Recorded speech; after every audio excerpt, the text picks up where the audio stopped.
Breaking news చూస్తున్నాం. మహా news office పై BRS కార్యకర్తలు దాడి చేశారు. కొత్త సంస్కృతికి బీఆర్ఎస్ కార్యకర్తలు తెరలేపుతున్నట్టుగా మనకి దాడి పైన అర్థమవుతుంది. ఆఫీస్ అద్దాలని ధ్వంసం చేశారు. ఫోన్ ట్యాపింగ్ అంశంలో కేటీఆర్ పై తప్పుడు కథనాలు ప్రసారం చేస్తున్నారు అంటూ బీఆర్ఎస్ కార్యకర్తలు తీవ్ర ఆగ్రహం వ్యక్తం చేస్తూ ఆఫీస్ పై దాడికి దిగిన విజువల్స్ ని ప్రస్తుతం మీరు బిగ్ టీవీ స్క్రీన్ మీద చూస్తూ ఉన్నారు. ఫోన్ ట్యాపింగ్ వ్యవహారం ఎంత సంచలనం సృష్టించిందో మనందరికీ తెలుసు. దీనికి సంబంధించి వార్తా ప్రసారాలు చేస్తున్న న్యూస్ ఛానల్స్ పై ఇవాళ ఇలా దాడి జరిగింది. ఇదే అంశంపై సర్వత్రా చర్చ మొదలైంది. ఆఫీస్ లోపలికి ప్రవేశించిన కార్యకర్తలు స్టూడియో మొత్తాన్ని కూడా డ్యామేజ్ చేశారు. బయట పార్క్ చేసి ఉన్న ఆఫీస్ వెహికల్స్ ని కూడా ధ్వంసం చేసి బీభత్సాన్ని సృష్టించారు బీఆర్ఎస్ కార్యకర్తలు. ఒక వార్తా ఛానల్ వార్తలు ప్రసారం చేయడం ఒక వృత్తి, దాన్ని గమనించాలి. అలాగే వార్తలో ఎంత నిజమున్నది ఎంత అబద్ధమున్నది అన్నది ఫోన్ ట్యాపింగ్ వ్యవహారానికి సంబంధించి అక్కడ ఒక కమిటీ వేశారు. దానికి సంబంధించిన డీటెయిల్స్ అన్ని కూడా చెప్తూ ఉంటారు. ఆ డీటెయిల్స్ ని మాత్రమే సదరు న్యూస్ ఛానల్స్ టెలికాస్ట్ చేస్తూ ఉంటాయి. కానీ మహా న్యూస్ ఛానల్ పై ఇప్పుడు బీఆర్ఎస్ కార్యకర్తలు దాడి చేశారు. డైరెక్ట్ గా ఆఫీస్ దగ్గరికి వెళ్ళి చూడొచ్చు, మనం పూల కుండీలు ఎత్తివేస్తూ ఉన్నారు. అక్కడ ఉన్న అద్దాలు, కార్ అద్దాలని ధ్వంసం చేస్తూ ఉన్నారు. లోపలికి దూసుకుపోయారు. లోపలున్న ఫర్నిచర్ అంతా కూడా చిన్న భిన్నం చేశారు. చెల్లా చెదురుగా పడేశారు. అక్కడ టేబుల్స్ ఏవైతే ఉన్నాయో వాటన్నిటిని పగలగొట్టేశారు. డైరెక్ట్ గా స్టూడియో లోపలికి చొచ్చుకొని వెళ్ళిపోయారు. స్టూడియోని మొత్తం కూడా బీభత్సాన్ని సృష్టించారు. మొత్తం నాశనం చేసేశారు. కార్లు, స్టూడియో, అడ్డొచ్చిన వాళ్ళు అందరూ ప్రతి ఒక్కరిపై దాడి చేసుకుంటూ బీఆర్ఎస్ కార్యకర్తలు ఒక కొత్త సంస్కృతికి తెరలేపారు. న్యూస్ ఛానల్స్ ఎప్పుడు కూడా ఉన్న వార్తని ప్రసారం చేస్తూ ఉంటాయి, ఇది గమనించాలి. కానీ సదరు న్యూస్ ఛానల్స్ పై ఇలా దాడులు చేయటం చట్టరీత్యా నేరం కూడా అవుతుంది, ఇది గమనించాలి ప్రతి ఒక్కరు కూడా. ఫోన్ ట్యాపింగ్ వ్యవహారానికి సంబంధించి మనందరికీ తెలుసు, దర్యాప్తు కొనసాగుతోంది. విచారణలో భాగంగా ప్రతి ఒక్కరూ కూడా వెళ్ళి తమ వాదనని వినిపించి వస్తూ ఉన్నారు. ఆ మాటల్ని మాత్రమే ప్రసారం చేస్తూ ఉంటాయి న్యూస్ ఛానల్స్. ఆ తర్వాత నిజాలు ఏంటి అన్నది మాత్రం దర్యాప్తు సంస్థ ఏదైతే వెల్లడిస్తుందో, ఏదైతే చెప్తుందో వాటిని ప్రసారం చేస్తారు. ప్రస్తుతం మాత్రం మహా న్యూస్ ఛానల్ పై దాడి చేయడాన్ని ప్రతి ఒక్కరు కూడా ఖండిస్తూ ఉన్నారు. తప్పుడు కథనాలు ప్రసారం చేస్తున్నారు అంటూ ఇలా సదరు న్యూస్ ఛానల్ పై దాడి చేయడం మంచి సంస్కృతి కాదు అంటూ కొంతమంది విశ్లేషకులు అభిప్రాయపడుతూ ఉన్నారు. ఆఫీస్ లోపలికి చొచ్చుకెళ్లారు. అడ్డొచ్చినవన్నీ కూడా మొత్తం ధ్వంసం చేశారు. చూడొచ్చు, సిట్అవుట్, రిసెప్షన్ దగ్గర ఉన్న ఏరియా మొత్తం కూడా పగలగొట్టారు. అద్దాలతో ఉన్న మొత్తం కిటికీలన్నీ కూడా పగలగొట్టారు. పూల కుండీలనంతా కూడా చిందర వందరగా విసిరేశారు. అడ్డొచ్చిన వారందరినీ కూడా తోసేశారు. మహా న్యూస్ ఆఫీస్ పై బీఆర్ఎస్ కార్యకర్తల దాడిని ప్రస్తుతం అందరూ కూడా ప్రశ్నిస్తూ ఉన్నారు.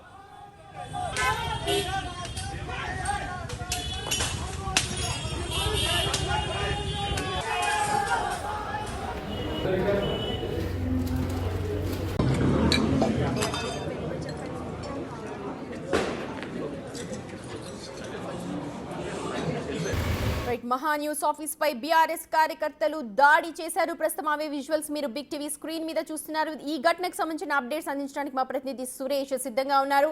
సురేష్, ఇంకా కార్యకర్తలు అక్కడ ఉన్నారా? పోలీసులు ఏమైనా చేరుకున్నారా? ప్రస్తుతం ఎలాంటి సిచ్యువేషన్ ఉంది అక్కడ? బీఆర్ఎస్ కు వ్యతిరేకంగా వార్తలు ప్రచారించారని చెప్పేసి మహా టీవీ పైన బీఆర్ఎస్ కార్యకర్తలు ఒక్కసారిగా చొచ్చుకోవచ్చి అక్కడ ఉన్నటువంటి కార్లతో పాటు లోపల ఆఫీస్ కి సంబంధించిన ఎక్విప్మెంట్ అంతా కూడా ధ్వంసం చేయడం జరిగింది. ఒక ప్రీ ప్లాన్డ్ గా దాడి చేయాలని చెప్పేసి కూడా అటాక్ చేసినట్టుగా ఈ దృశ్యాలను చూస్తే అర్థమవుతుంది. మొత్తం దాదాపు 10 నుంచి 15 మంది వరకు కూడా లోపలికి చొరబడి అక్కడ ఉన్నటువంటి ఎక్విప్మెంట్, స్టూడియో, కార్లు అన్ని కూడా ధ్వంసం చేయడం జరిగింది. దీనికి సంబంధించే కేటీఆర్ పై కొన్ని వార్తలు టెలికాస్ట్ చేశారు. దానికి నిరసనగా దాడి చేస్తున్నామని చెప్పేసి కూడా అక్కడికి వచ్చిన వారు అక్కడ పనిచేస్తున్న ఉద్యోగులకి చెప్పడం జరిగిందని చెప్పేసి కూడా వాళ్ళు చెప్తున్నారు. ఒక్కసారిగా చొచ్చుకోవచ్చి రాళ్లు, గ్రానైట్లు వాటితో దాడికి పాల్పడ్డారు. రాళ్ల చేతికి ఏది దొరికితే వాటితో ఆఫీస్ లో ఉన్న ఎక్విప్మెంట్ అంతా కూడా పలగొట్టే ప్రయత్నం అక్కడికి వచ్చిన వాళ్ళు చేశారు. కేటీఆర్ కి వ్యతిరేకంగా వార్తలు రాస్తారా అంటూ కూడా తిడుతూ బూతులు మాట్లాడుతూ ఆ దాడికి పాల్పడ్డారని చెప్పేసి కూడా చెప్తున్నారు. దాడి చేసిన తర్వాత అక్కడ నుంచి పరారయ్యారు. ప్రస్తుతం పోలీసులు స్పాట్ చేసుకొని అక్కడ ఉన్నటువంటి పరిస్థితిని అంతా కూడా పరిశీలిస్తున్నారు. ఆఫీస్ లో ఉన్నటువంటి సీసీ కెమెరాలు, ఫోన్ లో రికార్డ్ చేసిన విజువల్స్ వాటన్నిటిని కూడా పోలీసులు ప్రస్తుతం పరిశీలిస్తున్నారు. అసలు ఎంతమంది సురేష్, ఒక న్యూస్ ఛానల్, నార్మల్ గా న్యూస్ ఛానల్ మన అందరం పనిచేస్తున్నాం, న్యూస్ అన్నది టెలికాస్ట్ చేస్తుంటాం, ఇది సాధారణంగా జరిగే. కానీ తప్పుడు వార్తా కథనాలు అంటే ఇప్పుడు ఫోన్ ట్యాపింగ్ అంశానికి సంబంధించి చేస్తున్నామని ముందే చెప్పి దాడి చేశారంటున్నారు. ఆల్రెడీ దర్యాప్తు జరుగుతోంది, దానికి సంబంధించిన వార్తలు ప్రసారం చేస్తారు. ఇవాళ ఒక ఆఫీస్, రేపు ఇంకొక ఆఫీస్, ఇలాంటి దాడుల్ని ఎలా చూడాలి?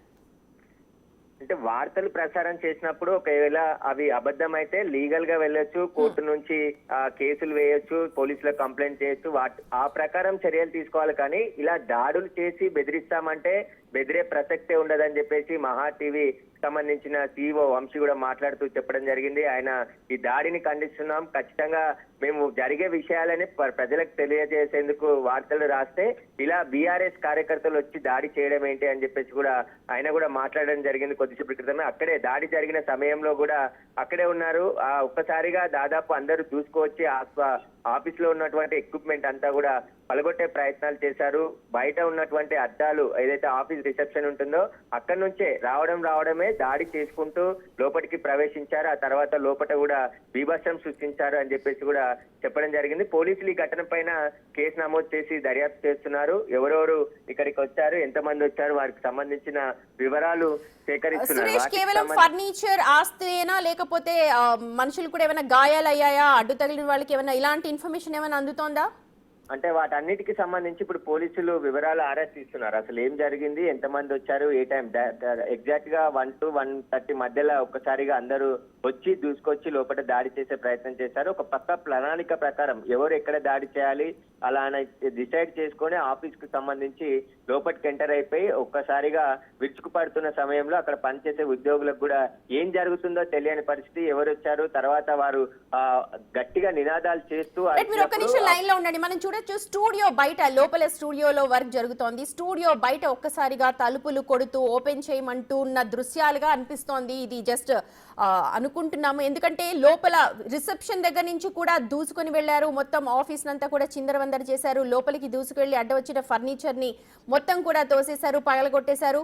లోపల న్యూస్ టెలికాస్ట్ అవుతున్న ఒక స్టూడియో దగ్గరికి కూడా వచ్చి తలుపులు తీయమంటూ వాగ్వాదం చోటు చేసుకుంటున్న దృశ్యాలు ప్రస్తుతం మనం చూస్తున్నాం. లోపల టెలికాస్ట్ అవుతుంది, స్టూడియో లోపల లాక్ చేసి టెలికాస్ట్ చేస్తూ ఉంటారు, ఎవరు కూడా రాకుండా లోపలికి, ఏ డిస్టర్బెన్స్ లేకుండా. కానీ అక్కడికి వెళ్ళిన కార్యకర్తలు డోర్ ఓపెన్ చేయాల్సిందిగా కూడా అక్కడ మనం చూస్తున్నాం దృశ్యాలన్నీ కూడా. రైట్ సురేష్, లోపల సిచ్యువేషన్ మీరు వెళ్ళారా, చూసారా, అసలు ఏంటి ఒకసారి చెప్పండి. ఇక్కడ అంతా కూడా బీభత్సం సృష్టించేశారు. మొత్తం ఆఫీస్ ఎక్విప్మెంట్ తో పాటు కొన్ని ఎక్కడ ఏవి కనబడితే వారికి వాటిని ధ్వంసం చేయడం జరిగింది. పూర్తి స్థాయిలో వాటన్నిటిని కూడా వారితో తెచ్చుకున్నటువంటి కట్టెలు, రాళ్లతో ఒక్కసారిగా దాడికి పాల్పడ్డారు. ఆ దాడిలో ఆ ఆఫీస్ లో కొంత ఎక్విప్మెంట్ కూడా డ్యామేజ్ కావడం జరిగింది. ముందు ఆఫీస్ ముందు ఉన్నటువంటి వెహికల్స్ కూడా పూర్తిగా వాటి రాళ్లతో దాడి చేసి పలగొట్టి అక్కడ నుంచి మళ్ళీ వెంటనే పారిపోయినట్టు పరిస్థితి ఉందని చెప్తున్నారు. ఎవరెవరు వచ్చారు వారికి సంబంధించి అన్ని వివరాలు పోలీసులు ఆరా తీస్తున్నారు. సీసీ ఫుటేజ్ ఆధారంగా వారిని గుర్తించే పనిలో పోలీసులు ఉన్నారు. పోలీసులకి వాళ్ళు దాడి చేసిన సమయంలో వెంటనే సమాచారం ఇచ్చారు. అక్కడికి వెంటనే పోలీసులు కూడా చేరుకున్నారు. పోలీసులు వచ్చే లోపే వారందరూ కూడా ఇక్కడ నుంచి పరారయ్యారని చెప్పేసి కూడా తెలుస్తుంది. సురేష్, మీరు ఒక్క నిమిషం ఉండండి. మహాన్యూస్ పై బీఆర్ఎస్ దాడి, మహాన్యూస్ పై బీఆర్ఎస్ దాడి, మహాన్యూస్ పై బీఆర్ఎస్ దాడి, మహాన్యూస్ పై బీఆర్ఎస్ దాడి, మహాన్యూస్ పై బీఆర్ఎస్ దాడి, మహాన్యూస్ పై బీఆర్ఎస్ దాడి, మహాన్యూస్ పై బీఆర్ఎస్ దాడి, మహాన్యూస్ పై బీఆర్ఎస్ దాడి, మహాన్యూస్ పై బీఆర్ఎస్ దాడి, మహాన్యూస్ పై బీఆర్ఎస్ దాడి, బీఆర్ఎస్ దాడి, మీడియా ఐక్యత, మీడియా ఐక్యత, మీడియా ఐక్యత, మీడియా ఐక్యత, మీడియా ఐక్యత, మీడియా ఐక్యత, మీడియా ఐక్యత, మీడియా ఐక్యత. దాడులతో ఆపలేరు మహాన్యూస్ గొంతుని, ఆపలేరు మహాన్యూస్ గొంతుని, మీడియాపై దాడి,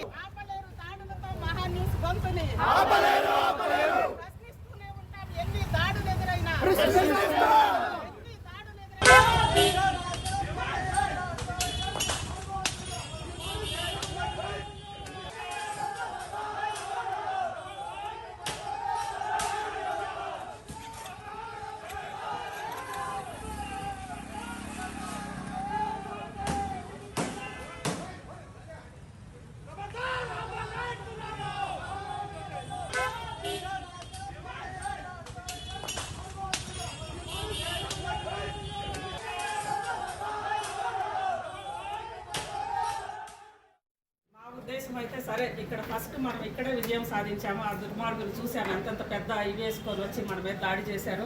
అందరం ధైర్యంగా నిలబడ్డాము, వాళ్ళని నిలవరించాము. పైపెచ్చి వాళ్ళతో మర్యాదగా కూడా మాట్లాడాము. ఒక పక్క నిలవరిస్తూనే మర్యాదగా తమ్ముళ్ళు మేమంతా కూడా ఉద్యమకారులు అని చెప్పాము. అయినా సరే మళ్ళీ వెంటనే వెళ్ళిపోయారు పారిపోయినట్లుగా. మనం చాలా శాంతియుతంగా బీఆర్ఎస్ ఆఫీస్కి వెళ్ళి, ఎందుకంటే బీఆర్ఎస్ అనేది ఒక రాజకీయ పార్టీ. ఖచ్చితంగా రాజకీయ పార్టీ అనేది ఫ్రీడమ్ ఆఫ్ ఎక్స్ప్రెషన్ అండ్ థాట్లో భాగంగా వచ్చిన రాజకీయ party. Freedom of expression and థాట్ని అనుక్షణం మనం వినిపిస్తూ ఉన్నాము. మనం ఆ భావ ప్రకటన స్వేచ్ఛని ముందుకు తీసుకెళ్లే దాంట్లో మనం ఉన్నాము. కాబట్టి మనం శాంతియుతంగా వెళ్ళి అక్కడ బయట ఇద్దామని అనేది నా ఉద్దేశం.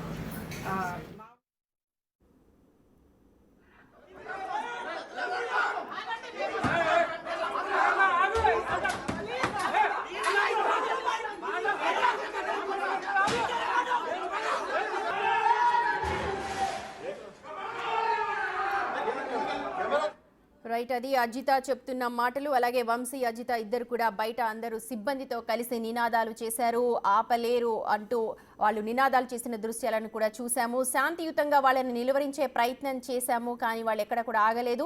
వచ్చారు, మెరుపు దాడి చేశారు, వెళ్ళిపోయారు అని అజిత చెప్పుకొస్తూ ఉన్నారు. అయితే ప్రస్తుతం మనం చూస్తున్నాం మహా న్యూస్ పై దాడిని ప్రతి ఒక్కరు కూడా ఖండిస్తూ ఉన్నారు. చూడొచ్చు, ఆ కెమెరా స్టాండ్స్ కావచ్చు, లైట్స్ కావచ్చు, స్టూడియోకి సంబంధించిన ఎక్విప్మెంట్ అంతా కూడా ధ్వంసం చేశారు. లోపల బయట పార్క్ చేసిన వెహికల్స్ దగ్గర నుంచి అద్దాలు పగలగొట్టేశారు. లోపల రిసెప్షన్ దగ్గర చిందరవందరగా మొత్తం పగలగొట్టారు.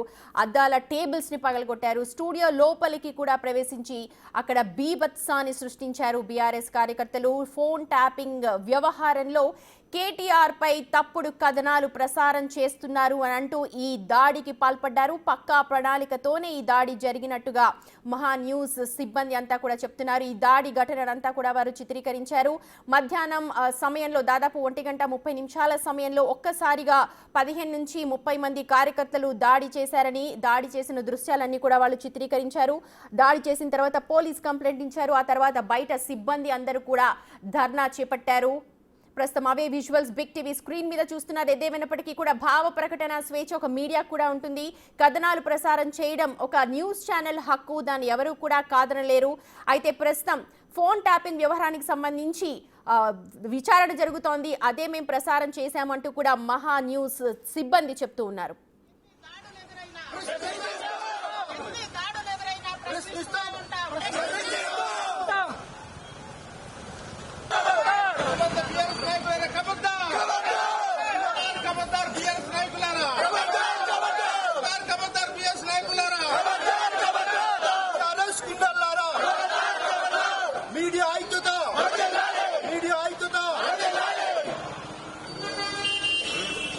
మీడియా ఈరోజు మహా న్యూస్ పై జరిగినటువంటి దాడి, ఈ దాడిని ఒక్కసారి గమనిస్తే తెలంగాణ రాష్ట్రంలో జరిగినటువంటి ఫోన్ ట్యాపింగ్ కు సంబంధించినటువంటి అంశాలని, సిట్ జరుపుతున్నటువంటి విచారణకు సంబంధించినటువంటి అంశాలని మహా న్యూస్ బయట పెడుతున్నటువంటి నేపథ్యంలో మహా న్యూస్ ను గొంతు నొక్కేటువంటి ప్రయత్నంలో భాగంగా ఒక 15 నుంచి 20 మంది గోండాలు బీఆర్ఎస్ పార్టీ శ్రేణులుగా చెప్పబడుతూ మహా న్యూస్ ఆఫీస్ మీద వచ్చి వాళ్ళ దగ్గర ఉన్నటువంటి రాడ్లతో అత్యంత క్రూరంగా, అత్యంత హేయంగా, అత్యంత నీచంగా మహిళలని కూడా లేకుండా, మహిళా జర్నలిస్టులని కూడా లేకుండా, మహిళా సిబ్బందిని కూడా లేకుండా వాళ్ళ మీద కూడా దాడి చేసి వాళ్ళని కూడా చంపేటువంటి ప్రయత్నానికి ఈరోజు బీఆర్ఎస్ పార్టీ సభ్యులు కొంతమంది పూనుకున్నారు. ఇది బీఆర్ఎస్ పార్టీ కేసీఆర్ గారి చర్య లేక ఈ చర్య కేటీఆర్ గారి చర్య ఎవరిది అనేటువంటిది ప్రజాస్వామ్యయుతంగా ప్రజలకు తెలియజేయాల్సినటువంటి బాధ్యత ఉంది. ఏంటండి ఇంతలా మారణాయుధాలతోటి ఎటువంటి దాడి జరిగిందనేటువంటిది చూస్తే ఒక్కసారి ఈ విజువల్ చూడండి. ప్రజాస్వామ్యం ఏమైపోతుంది, మీడియా స్వేచ్ఛ ఏమైపోతుంది, ఫోన్ ట్యాపింగ్ జరిగిందా లేదా, ఫోన్ ట్యాపింగ్ సిట్టు విచారణ చేస్తుందా లేదా, ఎంత మందిని పిలుస్తుంది, ఫోన్ ట్యాపింగ్ సంబంధించి వాస్తవాలని బయట పెట్టేటువంటి ప్రయత్నం చేస్తే ఈ రాయితో చంపేస్తారా మీడియాని? ఎవరు మీకు రైట్స్ ఇచ్చారు? మీరు సమాధానం చెప్పాలి. ఫోన్ ట్యాపింగ్ జరిగిందా లేదా? ఇళ్లలో ఉన్నటువంటి ఆడవాళ్ళ ఫోన్లు విన్నారా లేదా? ఇప్పటి వరకు గళాన్ని వినిపిస్తూ వచ్చాం. ఇక నుంచి మరింతగా ప్రశ్నిస్తాం, వాస్తవాలను బయట పెడతాం, ప్రపంచానికి తెలియజేస్తాం. భారతదేశంలోనే అత్యంత నీచమైనటువంటి హేయమైనటువంటి చర్య రాజకీయ నాయకులవి, జర్నలిస్టులవి, మీడియా అధిపతులవి, వ్యాపారవేత్తలవి, సినిమా వాళ్ళవి ఫోన్లు ట్యాప్ చేయటం ఏంటండి? ఇంట్లో ఆడవాళ్ళ ఫోన్లు ట్యాప్ చేయటం ఏంటండి? ఫోన్లు ట్యాప్ చేశారని ప్రశ్నిస్తే మీడియాగా బాధ్యత లేదా? ప్రశ్నిస్తే ఎలాగానా? ఇదా కార్లు ధ్వంసం చేయటం? ఈ రకంగానా? ఇదా ఏమైపోవాలి? ఖచ్చితంగా మరి దీనికి సంబంధించి ఆఫీసులో ఉన్నటువంటి పైన అద్దాలన్నీ పగలగొట్టారు. ఆఫీసులో ఉన్నటువంటి మహిళా సభ్యుల మీద దాడి చేశారు. ఆఫీసు లోపల కూడా ఆ విధంగా ఒక్కసారి చూస్తే నిజంగా అసలు ఇది ఏం జరుగుతుంది? ఏం చెయ్యాలనుకున్నారు? భయపెట్టి ప్రజాస్వామ్యాన్ని నిలవరించాలనుకుంటున్నారా? భయపెట్టి మీడియా గొంతు నొక్కాలని ప్రయత్నం చేస్తున్నారా? భయపెట్టి ఏం చేయాలనుకుంటున్నారు? ఒక్కసారి మనం చూస్తే ఆ విజువల్స్ లో రైట్ మనం చూస్తే ఏ రకంగా పగలగొట్టారో చూడండి, ఏ రకంగా ధ్వంసం చేశారో చూడండి. నిజంగా ఇప్పటికైనా సరే ఇది గనక బీఆర్ఎస్ అధినేత కేసీఆర్ గారి గనక బాధ్యతతో చేయించుంటే వారు క్షమాపణ చెప్పాలి. లేదు అనంటే వారు మాకు సంబంధం లేదు ఈ సంఘటనకు అని చెప్పాలి. ఎవరైతే ఉన్నారో ఇప్పుడు ప్రభుత్వం రేవంత్ రెడ్డి గారు మాట్లాడారు, ముఖ్యమంత్రిగా ఉన్న రేవంత్ రెడ్డి గారు మాట్లాడారు. ఇంట్లో ఆడవాళ్ళ ఫోన్లు విన్నారు, భద్రత లేదు అని చెప్పని మరి వారు మాట్లాడారు. మరి ఎందుకు రేవంత్ రెడ్డి గారి మీద దాడి చేయడానికి ఎందుకు వెళ్ళలేదు? ఎందుకు మిగిలినటువంటి అన్ని ప్రశ్నిస్తున్నాయి అంటే మహాన్యూస్ పూర్తిగా ఉన్నటువంటి వాస్తవాలను బయట పెడుతుంది కాబట్టి మీరు దాడికి ఉపక్రమిస్తారా? ఇదేనా చర్య? ఇదేనా న్యాయం? ఇదేనా ప్రజాస్వామ్యం? బీఆర్ఎస్ పార్టీకి చెందినటువంటి సభ్యులుగా వాళ్ళు స్లోగన్స్ ఇచ్చారు, కేటీఆర్ గారి పేరు ఉదహరించారు. మీరు మా సార్ పేరు మాట్లాడతారని మాట్లాడారు. ఆ మాట్లాడేటువంటి ప్రయత్నం చేశారు. వచ్చినటువంటి వాళ్ళు నేను ఖచ్చితంగా వాళ్ళ నిరసనని, వాళ్ళ ప్రొటెస్ట్ ఏదైనా ఉంటే నేను స్వాగతిస్తాను. ఇది మా దగ్గర ఉన్నటువంటి స్వేచ్ఛ. వాళ్ళు డిబేట్కి వస్తారా? రమ్మనండి. 100 మంది వస్తారా? డిబేట్లో నేను కూర్చోబెడతా, వాళ్ళ వర్షన్ వినిపిస్తా. అది మీడియా. అంతేగాని వచ్చి ప్రొటెస్ట్ చేసుకోవచ్చు, కావాలంటే వాళ్ళ నిరసన తెలియజేసుకోవచ్చు. 100 మార్గాలు ఉన్నాయి.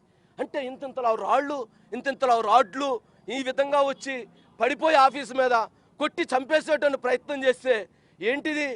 ఎందుకు అంటే మీకు అధికారంలో మీరు చేసినటువంటి తప్పులు ఈరోజు బయటపడుతూ ఉంటే వాటిని ప్రశ్నిస్తూ ఉంటే ఈ రకమైనటువంటి దాడులు చేయటం తీవ్రంగా ఖండిస్తున్నాము. దీనిపైన ఉద్యమ కార్యాచరణగా ముందుకు వెళతాము. ఖచ్చితంగా దీని మీద పోరాటాన్ని కొనసాగిస్తాము. మరి దీనిపైన ఇంత జరిగితే కూడా, ఇంత జరిగిన తర్వాత దీని మీద ప్రజాస్వామ్యంగా ఎలా ముందుకు వెళ్ళాలనే కార్యాచరణ కూడా ముందుకు వెళ్తున్నాం. ఐసీ గారు మా మీద దాడి, మా ఎంప్లాయీస్ మీద దాడి తీసుకురండి. ఎంప్లాయీస్ లోపలికి వెళ్ళి ఆఫీసు లోపల డోర్లు పగలగొట్టి పైకి వెళ్ళి పైన ధ్వంసం చేయటం ఏంటండి? ఆఫీసులో ఎంప్లాయీస్ కొట్టడం ఏంటండి? సిస్టమ్స్, కంప్యూటర్ సిస్టమ్స్ బలగొట్టడం ఏంటి? ఇంత పెద్ద గ్లాసులు ఉంటే ఆ గ్లాసులను పొగలగడితే, ఆ గ్లాసులను ధ్వంసం చేస్తే అయ్యన్నా ఆ తగిలినటువంటి దెబ్బలు ఇదిగో అజిత్ గారి మీద ఇటువైపు నుంచి పొడుస్తారంట. రాటు తీసుకుని పొడవటం ఏంటండి? అజిత్ గారు చెప్పండి ఏం జరిగిందో. ఇదిగో ఇది ఏంటిది? అజిత్ గారు ఏం జరిగింది? ఖచ్చితంగా ఇది దాడి చేసి చంపేటువంటి ప్రయత్నంలో భాగంగానే ఈ రకమైనటువంటి చర్యలకు పాల్పడ్డారు. లేదు అంటే నిరసన తెలియజేయాలనుకుంటే ఈ రాళ్ళు ఈ రకమైనటువంటి ఆయుధాలతో ఈ రకమైన ప్రయత్నం చేయరు. నిరసన తెలియజేసుకోవచ్చు. ఇక్కడ తెలియజేసుకోండి. 100 మంది రండి, 1000 మంది రండి. నేను వచ్చి కూర్చుంటా. నేను తప్పు చేస్తే నేను క్షమాపణ చెప్పడానికి, మహాన్యూస్ క్షమాపణ చెప్పడానికి సిద్ధంగా ఉంటుంది. కానీ మీ వర్షం చెప్పకుండా, మీ అభిప్రాయం చెప్పకుండా దాడి చేశారంటేనే మీ యొక్క పిరికి పొంద చర్య ఏమిటనేటువంటిది కూడా అర్థమవుతుందనేది గమనించాల్సినటువంటి అంశం. ప్రజలు మాకు అండగా ఉన్నారు, ప్రజలు మాకు సపోర్ట్ చేస్తూ ఉన్నారు. ప్రజల మద్దతుతో, ప్రజల ఆలోచనతో, ప్రజల సహకారంతో ఖచ్చితంగా బీఆర్ఎస్ అరాచకం ఈ ఫోన్ ట్యాపింగ్ విషయంలో మాత్రం మా పోరాటం అనేటువంటిది కొనసాగుతుంది. కరెక్ట్ గా అంటే ఈ అది ఒక 30-40 మంది నేరుగా అంటే వరుసగా రాళ్లు తీసుకొని ధ్వంసం చేసుకుంటానే పైకొచ్చారు. పైకొచ్చిన సందర్భంగా ఇంత జరుగుతున్నా మేము ఒక పక్క డోర్ పట్టుకొని తమ్ముళ్ళు రండి చర్చించుకుందాము, ఎస్ మీరేమన్నా గాయపడి ఉంటే మీ మనోభావాలు ఏమన్నా దెబ్బతిని ఉంటే మేము మాట్లాడతాము రండి అని మేము లోపలికి ఆహ్వానిస్తుంటే వాళ్ళు పెద్ద పెద్ద రాడ్లు తీసుకొని పొడవటమే. ఒక రకంగా అంటే మేము బతికి బయటపడ్డామని అనుకోవచ్చు. మేము అంటే ఒక్క క్వశ్చన్ మాత్రం ఇక్కడ మాకు చాలా డౌట్గా ఉందండి. ఎందుకంటే 2001 నుంచి 2014 వరకు ఈ దేశంలోనే అహింసాయుత ఉద్యమం అని సగర్వంగా చెప్పుకున్న కేసీఆర్, కేటీఆర్ అహింసాయుతంగా ఒక్క చుక్క నెత్తురు రాలకుండా ఒక్క ధ్వంసం జరగకుండా తెలంగాణ సాధించామని చెప్పుకున్న కేసీఆర్, కేటీఆర్ ఒక చిన్న అంటే సిట్ విచారణలో వెల్లడైన అంశాలకు సంబంధించి మౌనం ఎందుకు? కేసీఆర్ గారి పట్ల మా అందరికీ గౌరవం ఉంది, ఇన్ని ఆరోపణలు వస్తున్నా ఎందుకు మౌనంగా ఉన్నారు అనని ఒక్క ప్రశ్న మేము లేవనెత్తినందుకు ఇంత దాడి చేస్తారా? నిజంగా ఇలాంటి సంఘటన అంటే 10-11 ఏళ్ల మీ అహింసాయుత ఉద్యమం యొక్క సందేశం ఇదేనా? ఒక మీడియా ఛానల్పై మీరు మీడియా ఛానల్ నడుపుతున్నారు, ఎంతో మంది మీద మీరు కూడా ఎన్నో రకాలుగా వార్తలు ఇస్తూనే ఉన్నారు, ఎవరైనా మీ మీద వచ్చి దాడి చేశారా? ఒకటి అంటే మీడియా అనేది భావ ప్రకటన, ఫ్రీడమ్ ఆఫ్ ఎక్స్ప్రెషన్ అండ్ థాట్లో భాగంగా మీడియా వచ్చింది, అదేవిధంగా రాజకీయ పార్టీ కూడా వచ్చింది. మాకు ఎందుకంటే ఇంత మా మీద దాడి చేసి ఒక రకంగా చచ్చిపోతామని తెలిసి కూడా మేము చర్చలకు రమ్మన్నాం, మేము వస్తాము, కిందకు వస్తాము, లేదా మీరు పైకి రండి అని తమ్ముళ్ళు అని మాత్రమే మేము అన్నామండి. తమ్ముళ్ళు అన్నాము. అసలు ఏంటంటే అసలు ఏం చెప్పరు, ఎక్కడి నుంచి వచ్చారో చెప్పరు, కేటీఆర్ మీద ఇది చేస్తారా అని చెప్పి నేరుగా ఒక మెరుపు దాడిలాగా రావడము, మేము కిందకు వచ్చే లోపల అన్ని చేసి విధ్వంసం చేసి పరిగెత్తి వెళ్ళిపోవడము. ఏంటంటే ఈ కల్చర్ ఏంటి, ఈ మెరుపు దాడుల కల్చర్ ఏంటి, దీనికి సంబంధించి ఈ 11 ఏళ్ల అహింసా ఉద్యమం ఏంది, ఇదేంది, ఈ రెండింటికి సంబంధించి సమాధానాలు. ఇది మీ వైఖరా, అది మీ వైఖరా? ఇది కేసీఆర్కి ప్రమేయం ఉండి జరిగిందా, తెలిసి జరిగిందా, కేటీఆర్కి ప్రమేయం ఉండి జరిగిందా? ఎందుకంటే మేమందరం కూడా ఉద్యమకారులమే. ఆ రోజు అహింసాయుత ఉద్యమంలో మేమందరం కూడా నినదిచ్చాం జై తెలంగాణ అని. అలాంటి సందర్భంలో ఇదేనా మీకు మీడియా పట్ల మీ వైఖరి? ఇదేనా ఈ హింసే ఇకపై హింసే మీ సిద్ధాంతమా? మీడియా ప్రసారాలకు సంబంధించి మీడియా ఆఫీస్ మీద మీరు ఇలా దాడి చేస్తారా? ఎస్, జర్నలిస్టులు ఏం చేశారు? మిమ్మల్ని ఇంత రాళ్ళు పెట్టి, ఈ రాళ్ళు ఇక్కడ కనిపిస్తున్నాయి అంటే కెమెరా స్టాండ్లు ఉంటాయి, ఆ కెమెరా స్టాండ్లను తీసుకొచ్చి మొత్తం కూడా ఆ పొడవడం, మెయిన్ డోర్ని పొడవడం. ఎంతమంది అండి అమ్మాయిలం ఉన్నాము, ఇటు పక్క 4-5 అమ్మాయిలం ఉన్నాము, తమ్ముళ్ళు అని మర్యాదగా ఆహ్వానిస్తున్నా వినకుండా మీ వైఖరి ఇదేనా? దాదాపు పైకి అయితే 20-30 మంది వచ్చారండి, కింద కూడా ఉన్నారు. అంటే అన్ని ఒకే కాలంలో ఇక్కడ ఈ రాళ్ళు వేసి కొడుతున్నారు, పైన కెమెరా రాడ్లు పైపెచ్చి అక్కడ కొడుతున్నారండి. అక్కడ అందరూ ఎంప్లాయీస్. ఏంటంటే జర్నలిస్టుల పట్ల మీ వైఖరి ఇదేనా? ఆ రాయి ఏ ఒక్కరి తలకి తగిలినా, మమ్మల్ని అందరినీ వెనక్కి లాగారు మా ఎంప్లాయీస్, ఏ ఒక్కరి తలకి తగిలినా ప్రాణాలతో ఉండే అసలు అవకాశం